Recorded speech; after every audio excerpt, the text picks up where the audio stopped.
आपल्या 2000 NEP 2020 मध्ये काय अपेक्षित आहे, कुठलं ज्ञान त्यांना भारतीय ज्ञान अपेक्षित आहे, तर त्या संदर्भात थोडक्यात हे करतो की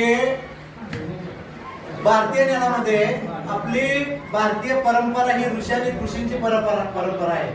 ऋषी म्हणजे काय, ज्याच्याकडे सखोल असं ज्ञान आहे त्याला ऋषी म्हणतात. मग अशा ऋषींनी पूर्वीच्या काळी आश्रम स्थापन केले होते.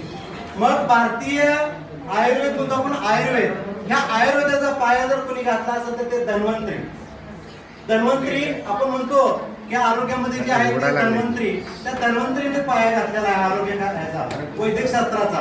आणि त्याच्याच कुलामध्ये सुश्रुत आणि नागार्जुन सारखे ऋषी पुढे तयार झाले. आपण म्हणतो विमानाचा शोध कुणी लावला, आपल्याला सगळ्यांना विचारलं कुणी लावला सांगा बरं, राईट बंधू. पण हे अगदी काय म्हणतो आपण, बरोबर उत्तर नाही. भारतीय माणसाला कुणी लावला माहित आहे का, नाही. तर ते सांगायचं मला की आपण राईट बंधू लक्षात ठेवतो, पण आपल्याच मातीतल्या आपल्याच भूमीतल्या माणसाचं नाव आपल्याला माहित नाही. तर आपल्या भारतभूमीवरती, भारतभूमी म्हणजे आताची भारतभूमी नाही, तर अफगाणिस्तान पासून ते खाली बांगलादेश पर्यंत हा भारतीय उपखंड, ही संपूर्ण भूमी म्हणजे भारतभूमी होती. आणि त्या भारतभूमीवरती ऋषी भारद्वाज नावाचे ऋषी होऊन गेले. त्या ऋषींनी काय केलं, विमानिका नावाचं शास्त्र लिहिलं. विमानिका शास्त्र नावाचं पुस्तक लिहिलं होतं.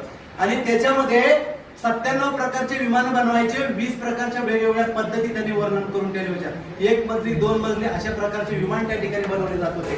मग हे सापडलं कसं, 1875 साली दक्षिणेमध्ये एक मंदिर आहे, त्या मंदिरामध्ये एक प्रत सापडली विमानिका शास्त्र नावाची.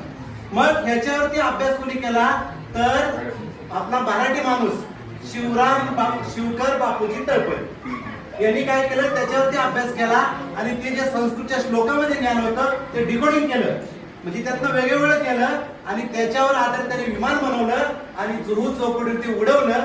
ते उडवत असताना लोकमान्य टिळक आणि सयाजीराव गायकवाड महाराज त्या ठिकाणी मुंबईला उपस्थित होते. ही गोष्ट इंग्रजांना कळली. ही बातमी इंग्रजांच्या वर्तमानपत्रात इंग्लंडला छापली गेली. त्यावेळेस इंग्रजांनी पाठीमागे लागून त्याची डिझाईन शिवकर बापूजी तळपदेकडून घेतली की तुमच्याकडे ज्या अजून पैसा लागणार आहे डेव्हलप करायला, तो तुमच्याकडे उपलब्ध नाही, आम्ही त्याला निधी देऊ. म्हणून रॉयल सोसायटी नावाची संस्था आहे, तिने ते डिझाईन घेऊन गेले आणि त्याच्यावरती पुढे शोध लावून राईट बंधूंनी विमानाचा शोध लावला. म्हणजे आपलं ज्ञान आहे, त्या ज्ञान संकल्पना आपलीच आहे. आपलं विमान हा शब्द ऋग्वेदामुळे 200 वेळा आलाय, 200 वेळा विमान नावाचा शब्द. ऋग्वेद हा 5000 वर्षाच्या अगोदरचा युनेस्कोनं ठेवा जाहीर केलाय की बाबा सगळ्यात पुरातन माणसाचा ठेवा काय असेल तर वेद आहे.